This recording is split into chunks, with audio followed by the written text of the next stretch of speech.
asham daawwattoota keenya kabajamoo jaalatamoo akkam nagaa fayyaa jirtu har'as qophii gabaabaa keenyaan akkuma itti ufetti jira koorsiin haara qabanne financial institution and capital market kan jedhu irratti shortly isin ibsuudhaaf jechuudha shortly goonee isin ibsuudhaaf qopheeffannee dhufnee jirra namoonni chaanalii keenyaaf haareetatan subscribe like share godhaan akkasumas miseensi keenya comment like share godhaan nu jajjabeessaa isin jenna nu jajjabeessuun keessan hamilee akkasuma akka viidiyoolee garagaraa hojjennu nu hawaasaa jiru waan ta'eef nu jajjabeessaa isin jechuun dhaamsuma keenya amma gama qophii keenyatti haa dabarru.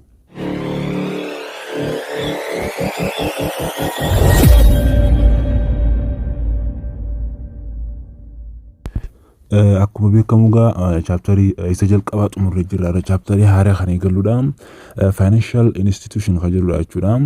Financial institution kana duras ibsinee turre sarkiliidhaan isa agarsiisnee turre jechuudha. Arrammoo gosoota isaatii fi akkasuma maal akka ta'e inni akkasuma eessarraa akka galii argatus isa kanneen kana irratti kan dudubbannu ta'a jechuudha. First, financial institution, there are the intermediary which of the equal in between of the seller and the borrowers in the case of indirect finances. Financial institution yeroo jennu isa walakkaati, it is intermediary, isa walakkaati jechuudha. Eenyuuf eenyu jidduudha jechuudha. It is between sellers and the borrowers. Liqeessaa fi or lenders jechuudha. Liqeessaa fi kan maallaqa kennu jidduu kan jidduu seenu jechuudha. Karaa kamiin karaa halkallattii ta'een jechuudha. Akkuma sarkilii irratti agarsiisni sarkilii kana duratti ilaallee turre namoonni ilaalacha irratti ilaaluu dandeessu. Isa saniin karaa halkallattii ta'een financial institution kun kan finance godhudha jechuudha. Financial institution jennaan jechuudha. Ammas gosoota financial institution keessaa gosoota lamatu jira jechuudha. Depository financial institution fi non depository financial institution kan jedhudha jechuudha. Depository financial institution, this institution accepts giving depository from seller and lender it back into borrowers. The depository financial institution yeroo jennu institution fudhatudha jechuudha. Ken maallaqa lender irraa fuudhee jechuudha. Akkasuma back into borrowers. Akkasuma liqeessaadhaaf kan deebisu depository financial institution jennaan jechuudha. Maallaqa namoota surplus irraa ni fuudha. Erga fuudhee namoota immoo gadaanaa ta'an yookaan namoota liqii barbaadaniif kan liqeessu depository financial institution jennaan jechuudha. Depository financial institution haala kanaan ibsama jechuudha. Non depository financial institution jechuunis gosoota isa lammaffaa keessaa isa tokkodha jechuudha. Depository'n isa jalqabaati. Non depository financial institution it does not accept deposits. Inni kun hin fuudhu jechuudha. Maallaqa fuudhe san erga fuudhee hin kennu jechuudha. Amma fakkeenyaaf depository keessatti maallaqa ati galfattee guututtis fudhachuu dandeessa jechuudha. Guututti fudhachuu dandeessa. Garuu non depository financial institution keessatti maallaqni kee guututti hin fuudhamu jechuudha. Haga ta'e tokkoon siif kennama malee guutuun isaa siif hin kennamu jechuudha. Fakkeenya isaati wajjin kan laalota jechuudha. Fakkeenyaaf the types of financial institution for a depository financial institution examples in a bank, microfinance, credit union, there are the examples of depository financial institution. Bankis ta'e financial institution, financial microfinance, credit union fi kanneen biroo fi saving and loans kajeus jira jechuudha. Isa type ta'e jechuudha. Isaanowwan kana kanaan credit union fi akkasuma commercial banks ta'a. Bankiiwwan garagaraati jira akkasuma saving and loans association kan jedhanitu jira jechuudha. Isaanowwan kana kanaan kan gaggeeffamu depository jechuudha. Depository yeroo jennu fakkeenyaaf baankii irratti yoo fudhanne maallaqa ati irra ati galfattu sun lender jennaan. Ati warra kennuu deemu maallaqa namaaf liqii san maallaqa ni galchite garuu baankiin san indirectidhaan borrowersiidhaaf kan kennu ta'a jechuudha. Ati hin beektu nama kenneefis garuu inni borroo godha jechuudha namoota biraatiif. Ati garuu yoo dhuftes si ni argama jechuudha. Akkaataa itti argamus kana gaditti ilaallaa jechuudha. Non-depository examples of non-depository it's insurance and the pension funds. Non-depository financial institution kan jennu kanneen akka insuraansii pension fundii jechuudha. Fakkeenyaaf insuraansii irratti fakkeenyaaf insuraansii property yoo qabaatte property insurance kan jedhamu jira, konkolaataas ta'ee wantoota qabeenya irratti insure gootu jira. Isa kanaaf jechuudha erga insuraansii baafattee konkolaataa keetiif amma fakkeenyaaf waggaatti kan kuma 5 kaffaluutu jira akkasi kuma 5 kan erga kaffaltee kuma 10 kafaluu jira erga kana kaffaltee yeroo waggaa kana guutuu yoo waa takka hin goone maallaqni siif hin deebi'u. Konkolaataan kee yoo riskiin tokko irratti hin geemne ta'es wanni ati irraa argattu tokko hin jiru. Maallaqni kee fuudhamaadha jechuudha kana irratti. Akkasuma pension fundiinis pension fund jechuun xoorataa jechuudha yookaan nama hojiidhaaf yeroo gaheef dhaabbatee taa'ee gatii yookaan fudhatudha jechuudha baasii employeedhaaf kennamuudha. Inni kunis akkuma inshuraansiitti guutuutti siif hin kennamu jechuudha.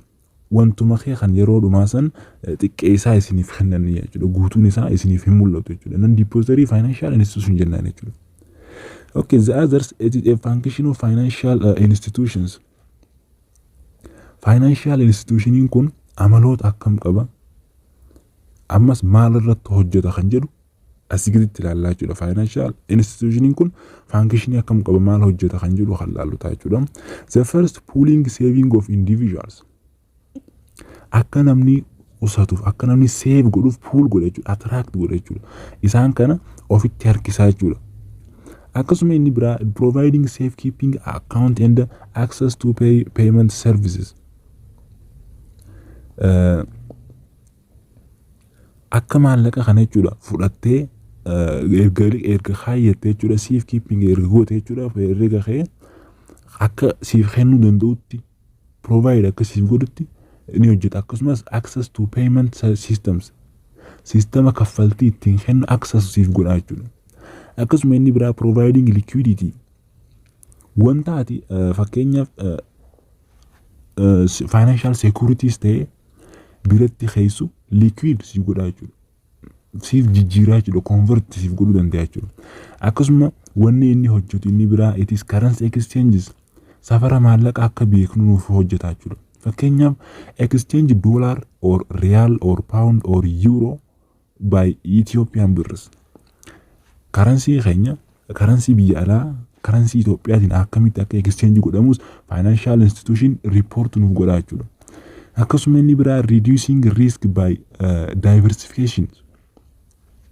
Riskii uumame tokko akka dhuunfatti osoo hin ta'in gareedhaan akka hiramu akka furmaata laatamuuf godha jechuudha. Reduce godha jechuudha. Riskii uumame kana diversify godha jechuudha.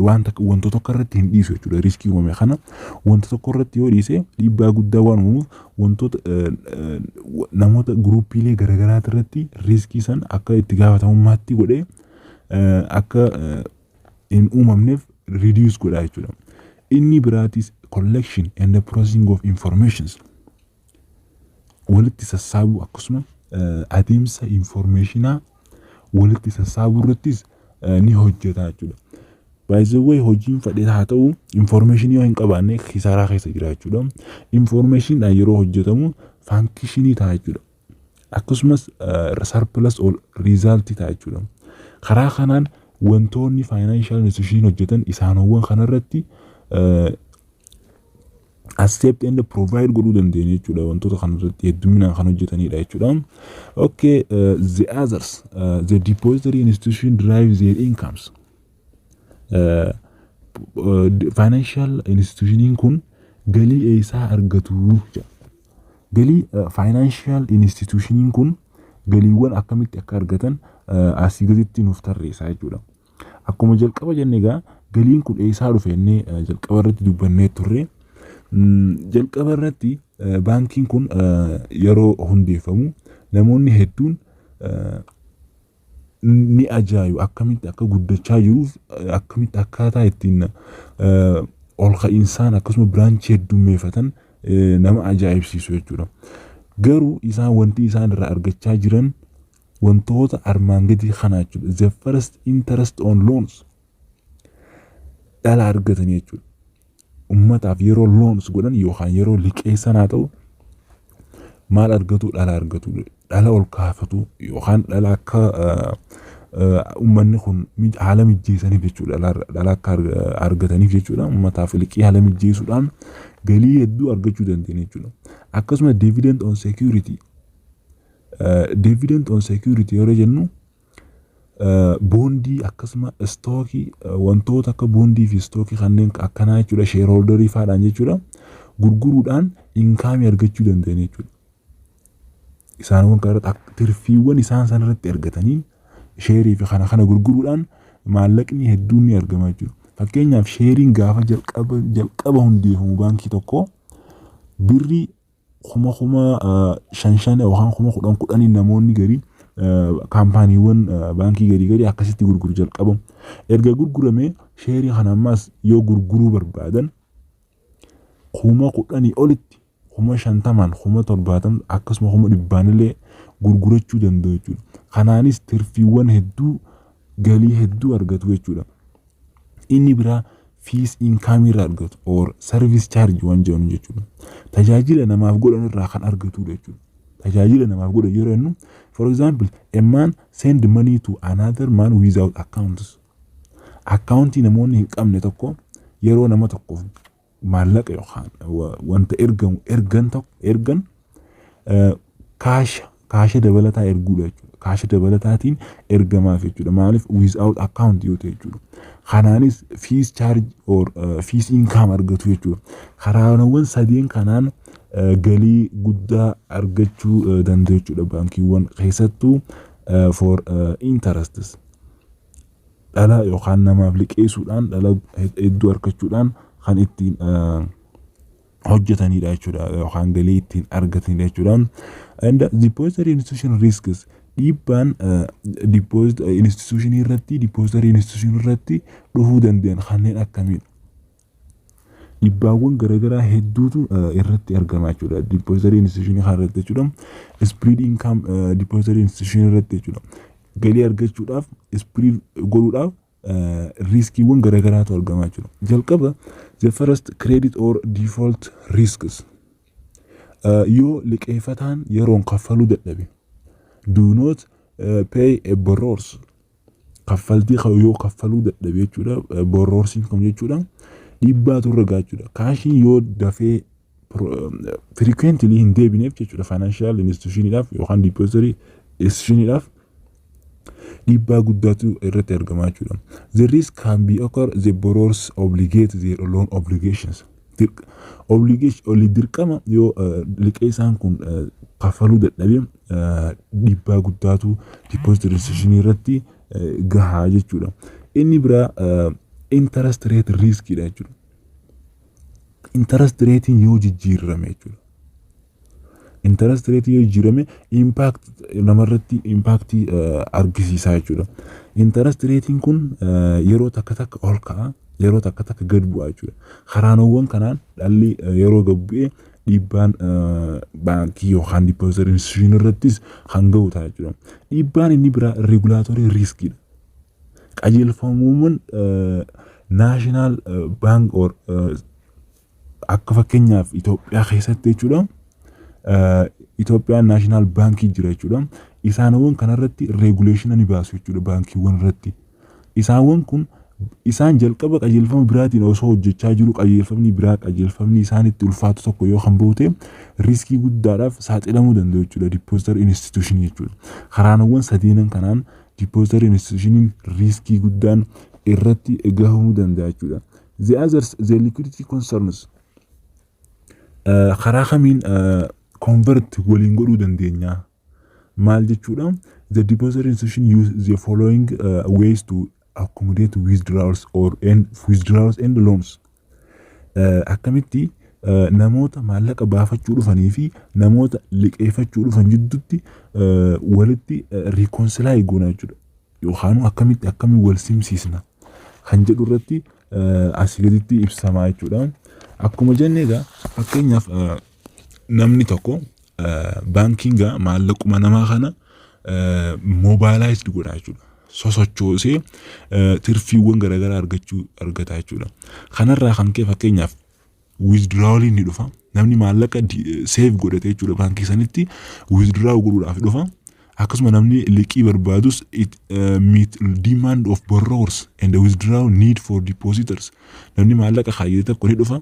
Namni liqii barbaadu kunis ni dhufa. Isaanowwan lamaan kana jidduutti isaanowwan lamaan kun baasisuuf dhufan malee fakkeenyaaf kaampaanii san baasisuuf dhufa jechuudha.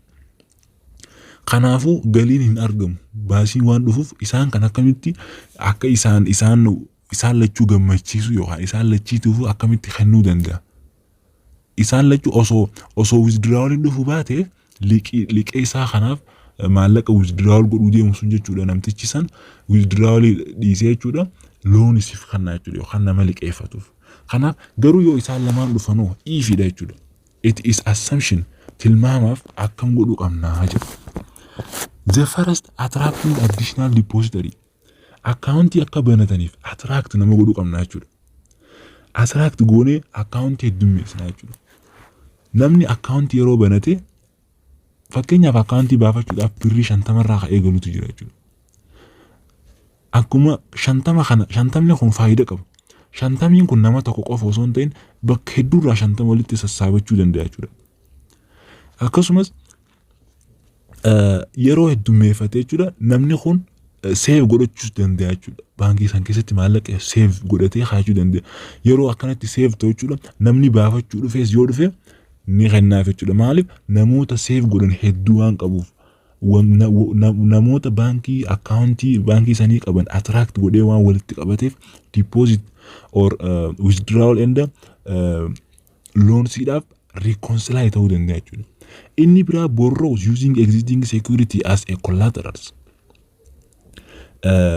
Liqiitti fayyadamuudhaan yookaan liqeeffachuudhaan jechuudha security fayyadamuu qaba jechuudha. Security yeroo inni wantoota akka bondii, stockii wantoota kana fakkeenyaaf bondii kana kaampaaniiwwan financial institution ta'an yookaan depository institution ta'an ni qabu jechuudha. Isaanowwan kanatti fayyadamee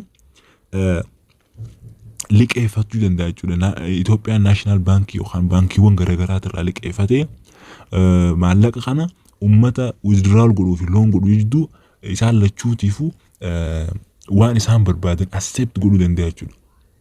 Yookaan give godhuu danda'a jechuudha. Inni biraa self security its owns qabeenya qaban kennanii liqeeffatanii namaaf kennu jechuudha. Qabeenya qaban yoo jennu kaampaaniiwwan garaagaraa hedduun isaanii konkolaataa isaan qabu jiru. Wantoota import export godhanii ni jiru. Wantoota garaagaraa qabeenyawwan akka manaa qabaachuu danda'u, lafa qabaachuu danda'u. Fakkeenyaaf namoota kaartaa hin kaffalle irrattis ta'e namoota kaartaa kaayanii liqeeffatan fa'aa jidduutti wantoota irratti shalagamuu jira. Isaanowwan kanarraa qabeenya isaan qaban san isaanowwan kana jechuudha fuudhanii yookaan liqeeffatanii withdrawalii fi looniidhaaf kennu yookaan nama maallaqa baafatuu fi nama maallaqa liqeeffachuu dhufeef kan kennan ta'a jechuudha. Karaanawwan kanaan it is liquidity concern godhuu danda'a jechuudha. Inni biraa it is raise short term fund in the money markets. Maallaqa yeroo gabaabaa tokko liqeessu namaaf money market godhu capital market osoo hin ta'in money market it is less than 1 year waan ta'e jechuudha. Maallaqa yeroo gabaabaa keessatti kennamu liqii nama yeroo gabaabaa keessatti deebi'u namaaf kennu. Yeroo gabaabaa keessatti yoo hin galchuu hin dandeenye interestiin namaa san waan itti ol ka'uuf yeroo gabaabaa keessatti ni deebi'a jechuudha. Karaanawwan kanaanis namoota akka ittiin wal simsiisnu qabna jechuudha. Namoonni yeroo hedduu kastamariin kaampaanii tokko baankii tokko kastamariin yeroo deddeebi'u argina jechuudha. Maallaqa baafachuus ta'e maallaqa fudhachuuf yookaan maallaqa liqeeffachuuf wantoota akkanaa kana yeroo heddummaatan karaanawwan isaan armaan gadi ilaalle kanaan wal simsiisan jechuudha. Inni biraa depository financial institution akkuma jenne isaanowwan kun akkuma jenne egaa isaan commercial bank jira, microfinance, credit union, akkasumas saving and association khajani jira jiru. Akkasumas non depository financial institution irrattis premium or insurance and pension fund jennee ibsinee turre jechuudha. Isaanawwan kana taayippii yookaan viidiyoo dhufuurratti kan ilaallu ta'a jechuudha. Arraaf qophiin qabanne kanuma shortly goone isiniif ibsinee jechuudha. Haalli kun yoo kan isiniif mijate akka viidiyoowwan armaan boodatti hojjennu haala kanaan yoo hojjechuu barbaadan komentii jalatti haala kanaan akka itti fufnuuf komentii nuuf godhaa. Karaanoowwan biraatiinis akka hojjennuufis dhaamsanuuf ergaa akkasuma akkaataa itti adeemsa deemu jiru kanarrattis komentiidhaan nu beeksisaa isin jechuu barbaanna. Like share godhuudhaan nu jajjabeessaa ammallee isin jenna.